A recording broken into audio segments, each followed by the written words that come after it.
ಕನ್ನಡ ಜಾಣ ನಮಸ್ಕಾರ. ಇದೇ 27ರಿಂದ ಶುರುವಾಯ್ತಲ್ಲ ಸಾಮಾಜಿಕ ಆರ್ಥಿಕ ಶೈಕ್ಷಣಿಕ ಗಣತಿ. ಇದು ಶುರುವಾದ ತಕ್ಷಣ ಕೆಲವರು ಒಂದಷ್ಟು ಬುಡಕ್ಕೆ ಬೆಂಕಿ ಬಿದ್ದಂಗೆ ಆಗ್ಬಿಟ್ಟಿದೆ.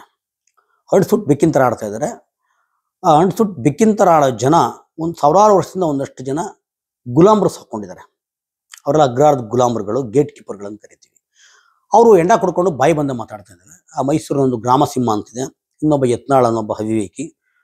ಅವರು ಈ ವೈದಿಕರ ಕುಮ್ಮಕ್ಕಿನಿಂದ ಇವತ್ತು ಸಂಘಿಗಳಿಗೆ ತಡೆಯೋಕ್ಕಾಗ್ತಾ ಇಲ್ಲ, ಬಾಯಿ ಬಂದ ಮಾತಾಡ್ತಾ ಇದ್ದೇವೆ. ಇವ್ರು ಹೇಳ್ತಾರೆ ಲಿಂಗ, ಅವರು ಮುಗಿಬಿದ್ದಿರೋದು ಬಹಳ ಪ್ರಮುಖವಾಗಿ ಲಿಂಗಾಯತರ ಮೇಲೆ.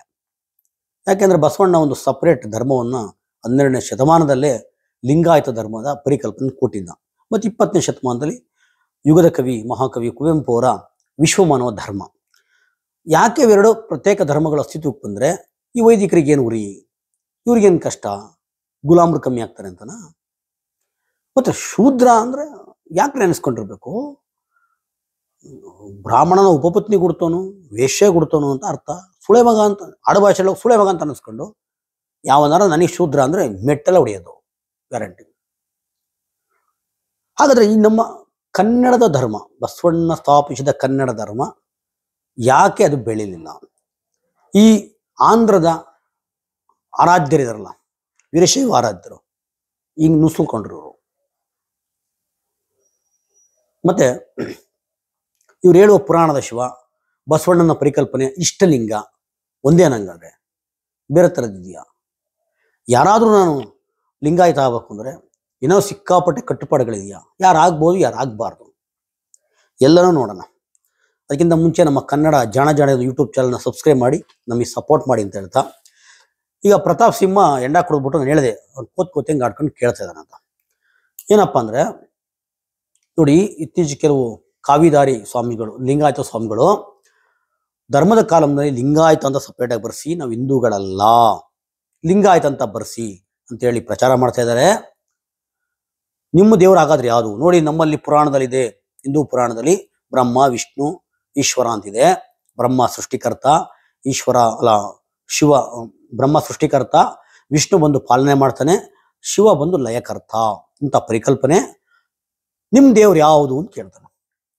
ನೀವು ಹೇಳೋದು ಶಿವನೇ ಅಲ್ವಾ, ಶಿವ ಇಲ್ಲಿ ಇದೆಯಾನಲ್ಲ, ನಿಮ್ಮ ಸಪ್ರೇಟ್ ದೇವ್ರು ಯಾವುದು ಅಂತ ಕೇಳ್ತಾನೆ. ಅದಕ್ಕೆ ನಾನು ಬಸವಣ್ಣನ ಒಂದು ವಚನ ತೊಗೊಂಡಿದ್ದೀನಿ. ಯಾರಾದರೂ ಪ್ರತಾಪ್ ಸಿಂಹನ ಕೇಳಿಸಿ, ನಾನು ಕೇಳಲೇಬೇಕು ಅಂತೇನಿಲ್ಲ, ಕುಡುಕರಿಗೆ ಕೇಳಿದ್ರೆ ಅರ್ಥ ಆಗಲ್ಲ ಬಿಡಿ, ಕುಡುಕನ ಮಕ್ಳಿಗೆ ಏನೇನಂತೆ, ಆದರೂ ಹೇಳ್ತೀನಿ. ಬಸವಣ್ಣನ ಒಂದು ವಚನ: ಮಡಿಕೆ ದೈವ, ಮೊರ ದೈವ, ಬೀದಿಯ ಕಲ್ಲು ದೈವ, ಹಣಿಗೆ ದೈವ, ಬಿಲ್ಲ ನಾರಿ ದೈವ ಕಾಣಿರೋ, ದೈವ ದೈವವೆಂದು ಕಾಲಿಡಲಿಂಬಿಲ್ಲ, ದೈವನೊಬ್ಬನೇ ಕೂಡಲ ಸಂಗಮ ದೇವ. ಇದು ಇಷ್ಟೇ ಅರ್ಥ. ಮಣ್ಣು, ಮಡಿಕೆ, ಆಚರಣೆಗೆ, ಆಮೇಲೆ ಮಗ್ಗ, ಏನೇನು ಕಣ್ಣಿಗೆ ಕಾಣುತ್ತೆ ಎಲ್ಲದೂ ದೇವರು ದೇವರು ದೇವರು ದೇವ್ರು ಅಂತ ಹಾಕ್ಬಿಟ್ಟಿದ್ರ. ಕಾಲಿಡಲಿಂಬಿಲ್ಲ, ನೀವು ಕಾಲಿಡಕ್ಕಾಗಲ್ಲ, ಕಾಲಿಡ್ಕಡೆಲ್ಲ ದೇವರು ಅಂತ ಹೇಳ್ಬಿಟ್ಟು ಅದು ಯಾವುದೂ ದೇವರಲ್ಲ, ಕೂಡಲ ಸಂಗಮನೊಬ್ಬನೇ ದೇವರು ಅಂತೇಳಿ ಬಸವಣ್ಣ ಹೇಳ್ತಾನೆ. ಸರಿನಾ? ಬಸವಣ್ಣ ಹೇಳೋಂಥದ್ದು. ಇವನು ಹೇಳ್ತಾನಲ್ಲ ನಿಮ್ಮದು ಶಿವ ಅಲ್ವಾ ಅಂತ ಹೇಳ್ಬಿಟ್ಟು. ಆಯಿತು, ಅದು ನೋಡೋಣ. ಇಷ್ಟಲಿಂಗ ಅಂದ್ರೇನು, ಶಿವ ಅಂದ್ರೇನು. ಅದಕ್ಕಿಂತ ಮುಂಚೆ ನಮ್ಮ ಹಿಂದೂ, ನಾವೆಲ್ಲ ಒಂದು, ನಮ್ಮ ಹಿಂದೂ ಧರ್ಮದಲ್ಲಿ ಇದೆ ಅಲ್ವಾ ಅಂತ ಹೇಳ್ತಾನಲ್ಲ. ಆಯ್ತಪ್ಪ, ಹಿಂದೂ ಧರ್ಮದ ಪ್ರವರ್ತಕ ಯಾರು? ಸರಿನಾ? ಅದಕ್ಕೇನೋ ಕತೆ ಕೊಡ್ಬೋದು. ಇವತ್ತು ನೀವು ಹಿಂದೂ ಧರ್ಮ ಯಾರನ್ನ ಮುಖ್ಯ ಗುರು ಅಂತ ಯಾರನ್ನ ಒಪ್ಕೋತೀರಾ? ಲಿಂಗಾಯತರು ಬಸವಣ್ಣನ ಒಪ್ಕೊ. ನಮ್ಮ ಈ ಧರ್ಮದ ಸಂಸ್ಥಾಪಕ, ಪ್ರತಿಪಾದಕ, ಪ್ರವರ್ತಕ ಬಸವಣ್ಣ ಅಂತ ಹೇಳ್ತಾರೆ. ವಿಶ್ವಮಾನವ ಧರ್ಮದ ಪ್ರತಿಪಾದಕ, ಪ್ರವರ್ತಕ ಮಹಾಕವಿ ಕುವೆಂಪು ಅಂತ ಹೇಳ್ತೀವಿ. ಹಾಗಾದ್ರೆ ಹಿಂದೂ ಧರ್ಮದ ಪ್ರವರ್ತಕ ಯಾರು? ಅದು ಇವತ್ತು ಯಾರದಕ್ಕೆ ಮುಖ್ಯಸ್ಥರು? ಉಡುಪಿ ಅಷ್ಟಮಠ ಗೊತ್ತಲ್ಲ ನಿಮಗೆ, ಅವರೇ ಒಂಥರ ನಾಮ ಹಾಕೋತಾರೆ. ಶೃಂಗೇರಿಯರೇ ಒಂಥರ ನಾಮ ವಿಭೂತಿ ಉಳ್ಕೋತಾರೆ. ಮೇಲ್ಕೋಟೆ ಇನ್ನೊಂಥರ ನಾಮ ಹಾಕೋತಾರೆ. ಶೃಂಗೇರಿಯರ ಮುಖ್ಯಸ್ಥರು ಅಂತ ಇವರು ಉಡುಪಿ ಮಠರು ಒಪ್ಕೋತಾರ ಮಾಧ್ವರು? ಅಥವಾ ಅಯ್ಯಂಗಾರಿಗಳು ಅವರೇ ಹಿಂದೂ ಧರ್ಮದ ಮುಖ್ಯಸ್ಥರು ಅಂತ ಶೃಂಗೇರಿ ಒಪ್ಕೋತಾರ? ನಿಮ್ಗೆ ತಮಾಷೆ ಅನಿಸುತ್ತೆ. ಕೆಲವು ದಿನಗಳಿಂದ ಸೋಷಿಯಲ್ ಮೀಡಿಯಾದಲ್ಲಿ ಬಹಳ ಜೋರಾಗಿ ಓಡಾಡ್ತಾ ಇತ್ತು. ಒಬ್ಬ ಯತಿಗಳ ಬಾಯಲ್ಲಿ ಇಂಥ ಮಾತು ಬರ್ತಂದ್ರೆ ನನಗೆ ಗೊತ್ತಿಲ್ಲ. ನಾವು ಬಿಡಿ ಸಾಮಾನ್ಯ ಜನ ಏನೋ ಮಾತಾಡ್ಬಿಡ್ತೀವಿ. ಒಬ್ಬ ಯತಿ, ಅಷ್ಟಮಠದ ಯತಿ ಬಾಯಲ್ಲಿ ಬಂದಂಥ ಮಾತುಗಳು ಏನು ಗೊತ್ತಾ? ಯಾರೋ ಈ ಮಾಧ್ವ ಅನುಯಾಯಿಗಳು ಶೃಂಗೇರಿ ಮಠಕ್ಕೆ ಹೋಗಿದಾರಪ್ಪ. ಈ ನಾವು ಚುಂಚನಗಿರಿ ಹೋಗ್ಲೋ ಏನು ಇದಕ್ಕೆ ಹೋಗಲ್ವಾ? ಮೇಲ್ಕೋಟೆಗೆ ಹೋಗಲ್ಲ ನಾವು? ಅಥವಾ ತಿರುಪತಿಗೆ ಹೋಗಲ್ಲ? ಹೋಗ್ತೀವಿ. ನಮ್ಮನೆ ಹೋಗ್ಬೇಡಿ ಅಂತ ಯಾರು ಹೇಳ್ತಾರೆ? ಹಾಗೆ ಮಾಧ್ವ ಅನುಯಾಯಿಗಳು ಶೃಂಗೇರಿಗೆ ಹೋಗಿದ್ದಾರೆ. ಈ ಮಾಧ್ವರ ಒಂದು ಪೀಠದ ಯತಿ ಏನ್ ಮಾತಾಡ್ತಾರೆ ಗೊತ್ತಾ ನಿಮ್ಗೆ? ಒಬ್ಬ ಅಪ್ಪನಿಟ್ಕೊಳ್ಳಿ, ಹೇಳಿ, ಒಬ್ಬ ಅಪ್ಪನಿಟ್ಕೊಳ್ಳಿ, ಇಬ್ಬಿಬ್ರನ್ನಲ್ಲ. ನಾನು ಯಾಕೆ ಹೋಗಿದ್ರ ಅಂತ ಯತಿ ಮಾತಾಡೋದೇನ್ರಿ? ಹಂಗಾದ್ರೆ ಅವರು ಹಿಂದೂಗಳಲ್ವಾ? ಮತ್ತೆ ಇಷ್ಟೊಂದು ತಾರತಮ್ಯ ಯಾಕೆ? 3 ಜನ 3 ತರ ಯಾಕೆ ಪೂಜೆ ಮಾಡ್ತೀರಾ? ಹಿಂದೂ ಅಂತ ಹೆಂಗಾಗುತ್ತೆ? ಈಗ ಸಾಬ್ರು ನೋಡೋಣಪ್ಪ, ನಿಮ್ ಮುಸಲ್ಮಾನದು ಕೆಲವೊಂದು ವಿಚಾರ ನನಗೆ ಇಷ್ಟನೇ ಆಗಲ್ಲ ಬಿಡಿ. ಅದು ಹೆಣ್ಮಕ್ಳ ವಿಚಾರದಲ್ಲಿ, ಮತ್ತೊಂದು ವಿಚಾರದಲ್ಲಿ, ಮುಸಲ್ಮಾನರು ಅಂತಲ್ಲ, ಯಾವ ಧರ್ಮಗಳು ನನಗೆ ಇಷ್ಟ ಆಗಲ್ಲ. ಬಹಳ ತಕರಾರಿದೆ. ಅವ್ರು ಮುಂಜಿ ಮಾಡ್ತಾರೆ, ಎಲ್ಲರಿಗೂ ಮಾಡಿಸ್ತಾರಪ್ಪ, ಹೌದಾ? ಕ್ರಿಶ್ಚಿಯನ್ರು ಅದೇನೋ ರೀಬಾರ್ನ್ ಅಂತ ಹುಟ್ಟಿದ ತಕ್ಷಣ ನೀರೊಳಗೆ ಮುಳಿಸಿ ಎತ್ತರದ ಮಗುನ, ನನ್ಗೆ ನೋಡಿಲ್ಲ, ಗೊತ್ತಿಲ್ಲ ನನಗೆ. ಅವ್ರು ಎಲ್ಲರಿಗೂ ಮಾಡಿಸ್ತಾರೆ. ಇವರು ವೈದಿಕರು, ಹಿಂದೂ ಧರ್ಮದ ಮುಖವಾಡ ಹಾಕಿರುವ ವೈದಿಕರು, ಇವರು ಸಹ ಮಾಡ್ತಾರಪ್ಪ, ಒಂದು ಆಚರಣೆ ಮಾಡ್ತಾರೆ. ದ್ವಿಜ ಅಂದ್ರೆ ಜನ್ವಾರ ಹಾಕಿದ ತಕ್ಷಣ ಮರುಹುಟ್ಟು ಪಡೆದ 2ನೇ ಜನ್ಮ ಅಂತಾರಂತಾರ. ಜನ್ವಾರ ಹಾಕ್ತಾರಲ್ಲ, ಯಜ್ಞೋಪವೀತ ಆಗ್ತಾರಲ್ಲ, ಎಲ್ಲರಿಗೂ ಹಾಕ್ತಾರ? ಹೆಣ್ಮಕ್ಳಿಗೆ ಹಾಕ್ತಾರ? ಯಾಕೆ ಹಾಕಲ್ಲ? ಹಿಂದೂಗಳು ತಾನೆ, ಎಲ್ಲರಿಗೂ ಹಾಕ್ಬೇಕಲ್ರಿ. ಮತ್ತೆ ಪ್ರತಾಪ್ ಸಿಂಹ ಇಷ್ಟೆಲ್ಲ ಟಾಮ್ ಹೊಡಿತೀಯಲ್ಲಪ್ಪ, ಯತ್ನಾಳ್, ನಿಮ್ಮಿಬ್ರಿಗೂ ಹಾಕಿದಾರ? ಜನರು ಹಾಕಿದಾರನಪ್ಪ ಪ್ರತಾಪ್ ಸಿಂಹ? ತೋರ್ಸು ಅಂಗಿ ಬಿಚ್ಚಿ ನೋಡೋಣ.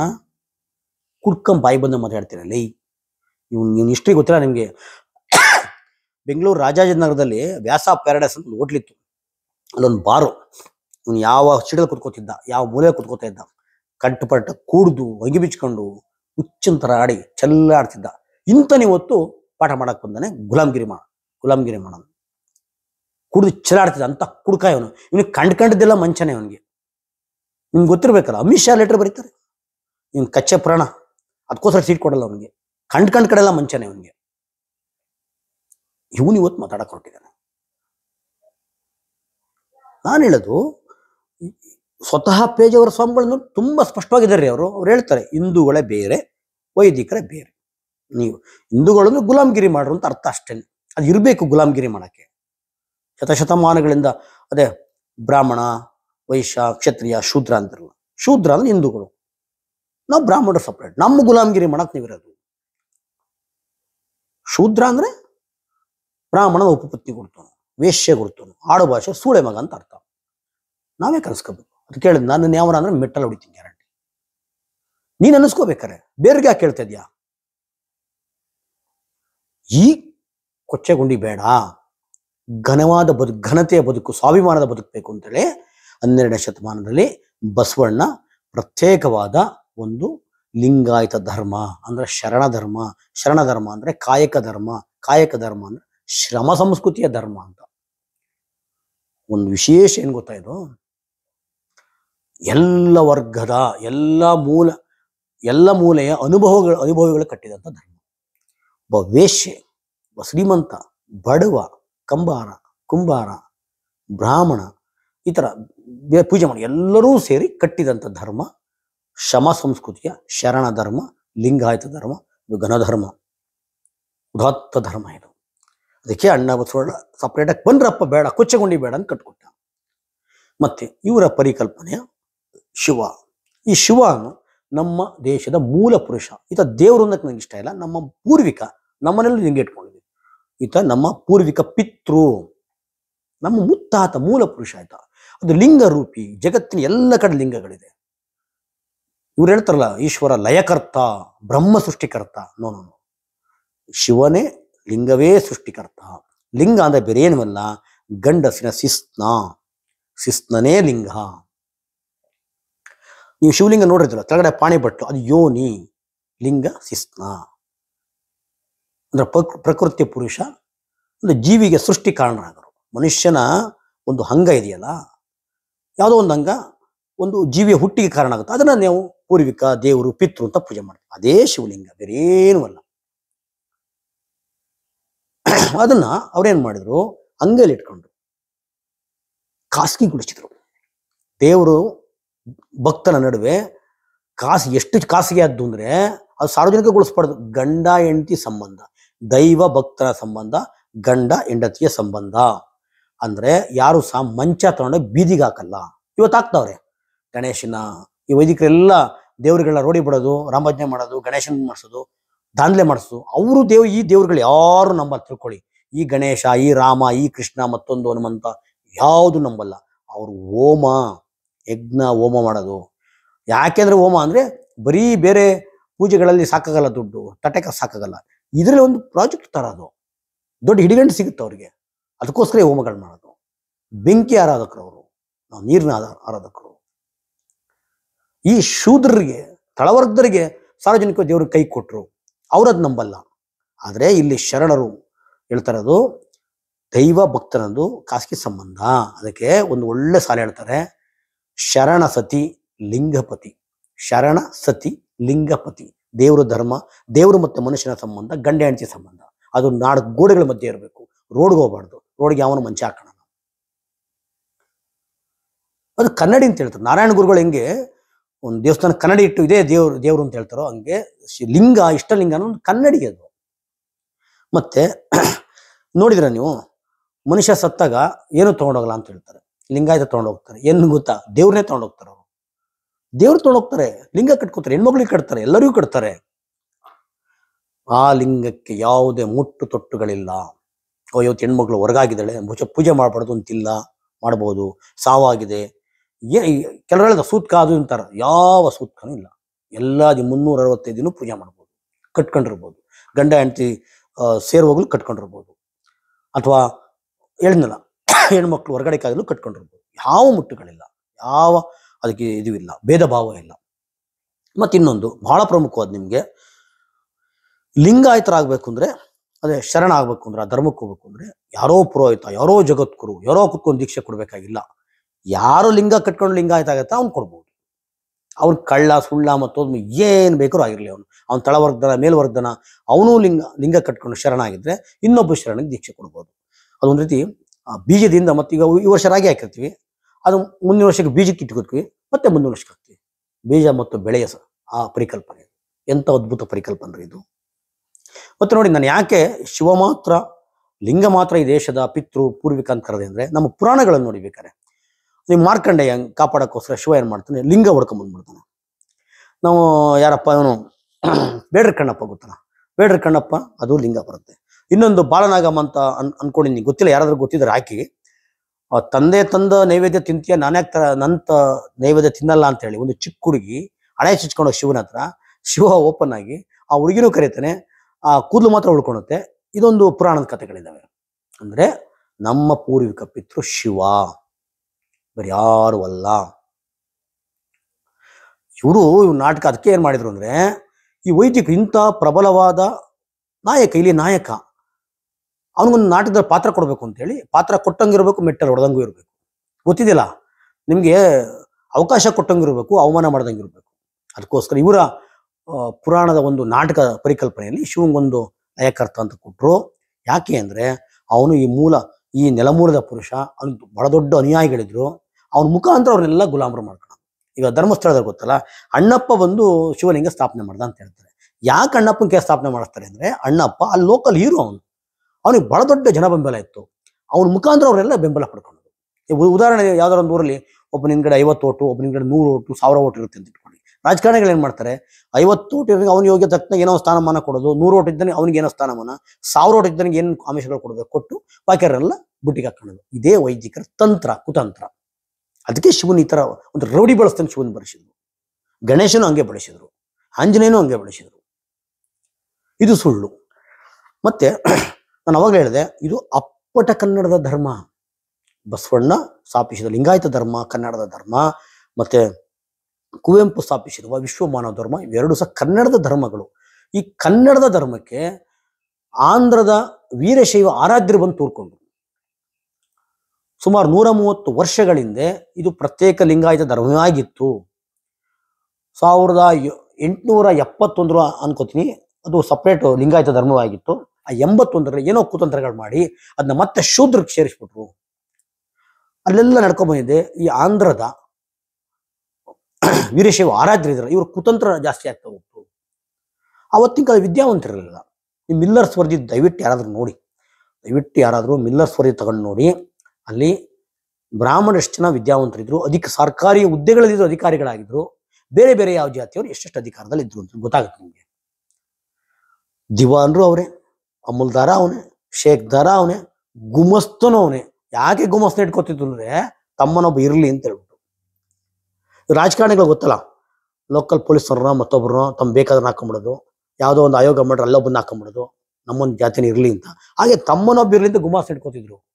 ಪೊಲೀಸ್ ಬಂದ್ರು ಅವನೇ ಬರ್ತಾನೆ, ಕಮಿಷನ್ ಬಂದ್ರು ಅವನೇ ಬರ್ತಾನೆ, ಎಲ್ಲ ಅವರೇ ಇದ್ರು ಅವಾಗ. ದಯವಿಟ್ಟು ಮಿಲ್ಲರ್ಸ್ ವರದಿ ಯಾರಾದ್ರೂ ನೋಡಿ ಗೊತ್ತಾಗುತ್ತೆ ನಿಮಗೆ. ಆದ್ರೆ ಕತೆ ಕಟ್ಟಿದ್ದೇನಪ್ಪ ಅಂದ್ರೆ ಒಂದಾನೊಂದು ಊರಿನಲ್ಲಿ ಒಬ್ಬ ಬಡ ಬ್ರಾಹ್ಮಣ ಇದ್ದ ಅಂತ ಕತೆ ಕಟ್ಟಿದ್ರು. ಇಂಥ ವಿಚಿತ್ರ ನೋಡಿ ಇದು. ಅದಕ್ಕೆ ಬಸವಣ್ಣ ಅದ್ಭುತವಾಗಿ ವ್ಯಂಗ್ಯ ಮಾಡ್ತಾನೆ. ಇಷ್ಟೇ ಮತ್ತೊಂದ್ಸಲ ಬೇಕಾದ್ರೆ ಹೇಳ್ತೀನಿ ಅದನ್ನ. ಮಡಿಕೆ ದೈವ, ಮೊರ ದೈವ, ಬೀದಿಯ ಕಲ್ಲು ದೈವ, ಅಣಿಗೆ ದೈವ, ಬಿಲ್ಲ ನಾರಿ ದೈವ ಕಾಣಿರು, ದೈವ ದೈವವೆಂದು ಕಾಲಿಡಲೆಂಬಿಲ್ಲ, ದೈವನೊಬ್ಬನೇ ಕೂಡ ಸಂಗಮ ದೇವ ಅಂತ ಹೇಳಿ ತುಂಬಾ ವ್ಯಂಗ್ಯ ಮಾತಾಡ್ತಾನೆ. ಈ ಪ್ರತಾಪ್ ಸಿಂಹ ಅಂತ ಕುಡುಕರಿಗೆ ಕಂಡ್ ಕೆಡಲ್ಲ, ಮಂಚ ಕಾಣೋದು, ಇದು ಅರ್ಥ ಆಗಲ್ಲ.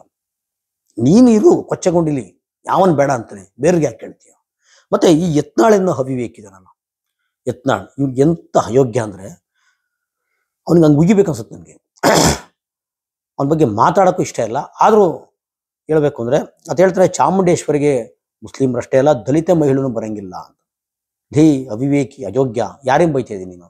ಸ್ವತಃ ನೀನು ಎತ್ತು ತಾಯಿ ಬೈತಾ ಇದೀಯ ಕಣೋ, ನೀನ್ ಹೆಂಡತಿ ಬೈತಾ ಇದೀಯಾ, ನಿನ್ನ ಹೆಣ್ಮಕ್ಳನ್ನ ಬೈತಾ ಇದೀಯಾ, ತುಂಬಾ ಕೆಳಮಟ್ಟ ಅಂತ.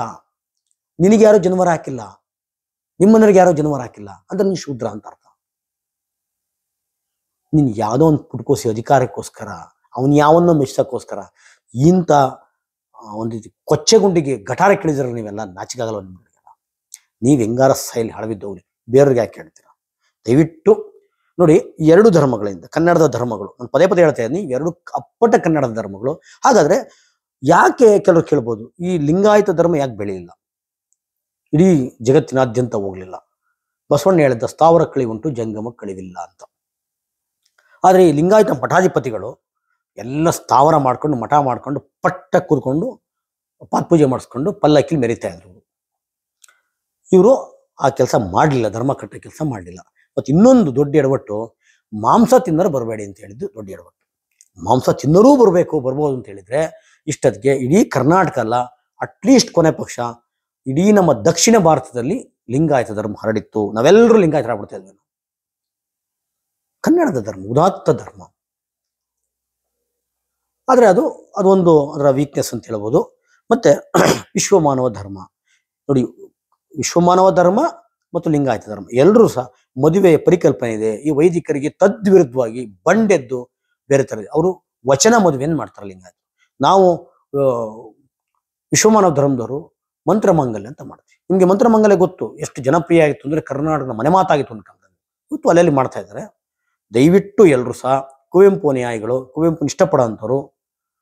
ಯಾಕೆಂದ್ರೆ ನೀವು ಘನತೆಯ ಬದುಕನ್ನ ಸ್ವಾಭಿಮಾನದ ಬದುಕಬೇಕು ಅಂದ್ರೆ ನಾವು ಒಂದು ಲಿಂಗಾಯತರ ಧರ್ಮಕ್ಕೆ ಹೋಗ್ಬೇಕು, ಇಲ್ಲ ವಿಶ್ವಮಾನ ಧರ್ಮ ಬರಬೇಕು. ಈ ಕೊಚ್ಚಗುಂಡಿ ಬೇಡ, ಶೂದ್ರನ ಹುಳೆ ಮಕ್ಕಳು ಅನ್ಸ್ಕೊಳೋ ಧರ್ಮ ನಮಗೆ ಬೇಡ. ಯಾರಿಗಾರ ಇಷ್ಟ ನಾವು ಹೋಗ್ಲಿ. ನಾನು ಸುಮ್ಮನೆ ಅದು ಇನ್ನೂ ಆಳಕ್ಕೆ ಹೋಗ್ಬಿಟ್ಟು ಈ ವೈದಿಕರಲ್ಲಿ ಈ ಹಿಂದೂ ಧರ್ಮ ಅನ್ಸ್ಕೊಂಡ್ರ ಇವರ ಈ ಮನುಸ್ಮೃತಿಯಲ್ಲಿ ಏನೇನಿದೆ ಅವೆಲ್ಲ ಹೇಳಕ್ ಹೋಗ್ಬಿಟ್ರೆ ನಮ್ಗೆ ಅಸಹ್ಯ ಆಗುತ್ತೆ, ನಾಚಿಕೆ ಆಗುತ್ತೆ. ಬೇಡ ಅವೆಲ್ಲ. ಸದ್ಯಕ್ಕೆ ಇಷ್ಟು ಸಾಕು. ಎಲ್ಲರೂ ನೀವು ಲಿಂಗಾಯತ ಅಂತ ಬರ್ಸಿ, ಇವು ನಾವೆಲ್ಲ ವಿಶ್ವಮಾನವ ಅಂತ ಬರ್ಸ್ತೀವಿ. ಇವು ಎರಡು ಕನ್ನಡದ ಧರ್ಮಗಳು. ಇವನ್ನ ಕಾಪಾಡ್ಕೊಂಡು ಹೋಗ್ಬೇಕಾದ್ದು, ಅಂದ್ರೆ ಬೆಳೆಸ್ಬೇಕಾದ್ದು ಎಲ್ಲರ ಕರ್ತವ್ಯ. ಯಾಕೆಂದ್ರೆ ಅದರಲ್ಲಿ ನಮ್ಮ ಘನತೆ, ನಮ್ಮ ಸ್ವಾಭಿಮಾನದ ಒಂದು ಸುಂದರವಾದ ಬದುಕು ಅದರಲ್ಲಿದೆ. ಎಲ್ರಿಗೂ ಶರಣಾರ್ಥಿ. ಜೈ ವಿಶ್ವಮಾನವ.